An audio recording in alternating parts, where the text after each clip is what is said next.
আমার রানী এত ডিটটা ছাগলের গুস্তু খাওয়ার জন্য আমার রাজ্য ছেড়ে বাপের বাড়ি চলে গেল।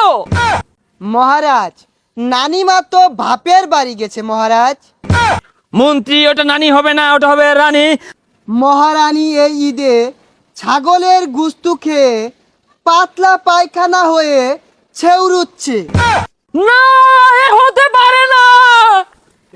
সাবধান, মহারাজ হাজির। খামোশ মন্ত্রী, তোমার এত বড় স্পর্ধা, আমার সিংহাসনে তুমি বসে আছো, তুমি যে কুইয়া কুইয়া পাত মারো, এই পাদে দুর্গন্ধে আমার সিংহাসন নষ্ট করে ফেলেছো। মাফ করবেন মহারাজ, এই সিংহাসনটা মহারাজ খালি পড়েছিল, তাই আমি একটু বসেছিলাম মহারাজ।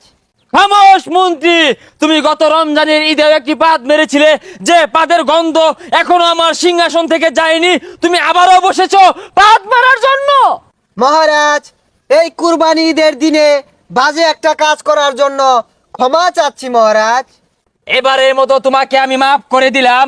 এরপরে যদি তুমি এই কুইয়া পাত মারার ষড়যন্ত্র করো মন্ত্রী, তোমার মাথা নেড়া করে এই গ্রামে ঘুরানো হবে এবং কি 100 বেত্রাঘাত করা হবে, তারপর তোমাকে কারাগারে নিক্ষেপ করা হবে।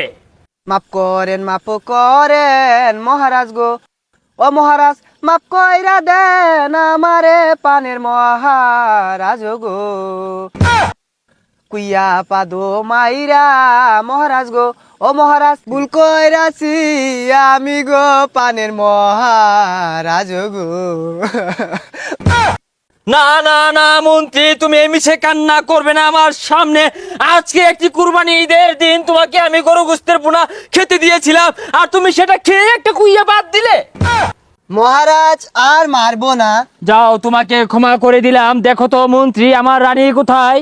মহারাজ, নানিমা তো বাপের বাড়ি গেছে মহারাজ।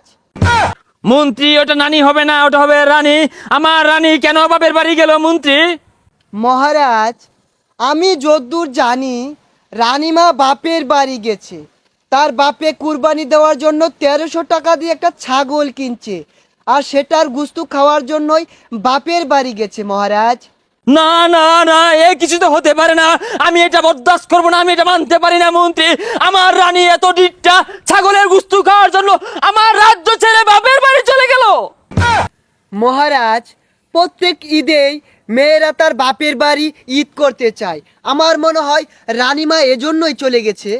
শোনো মন্ত্রী, তুমি আমার রাজ্যের প্রত্যেকটি অলিতে গলিতে ডাক ডোল পিটিয়ে ঘোষণা করে দাও, ঈদের দিন কোনো নারী তার বাপের বাড়ি যেতে পারবে না। ঈদের দিন নারীরা যদি বাপের বাড়ি চলে যায়, তাহলে আমাদের পুরুষদের অসুবিধে হয়, মাঝে মাঝে রান্না করে খেতে হয়। ঠিক আছে মহারাজ, আমি ঘোষণা করে দিব। কি রাজাটা হয়েছে, একটা কুরবানি দিল না, রানী বাহির বাইর যাইতো না, কই যাইবো? ওহে সেনাপঙ্খী, আদেশ করুন মহারাজ। খামোশ ওহে মূর্খ সেনাপঙ্খী। ওইটা মরা হাঁস কেন হবে? আমি হলাম এই রাজ্যের মহারাজ। ওই একই কথা, আদেশ করুন। সেনাপতি, আমাকে ভিতরে যেতে দাও সেনাপতি। আমি যে রাজা মশাইয়ের কাছে এক দুঃখ সংবাদ নিয়ে এসেছি। মহারাজ, এক দূত এসেছে, তাকে কি আমি ভেতরে প্রবেশ করতে দিব মহারাজ? ওহে কি বলছো সেনাপঙ্খী? আজকে তো ঈদের দিন দূত আসার কথা না।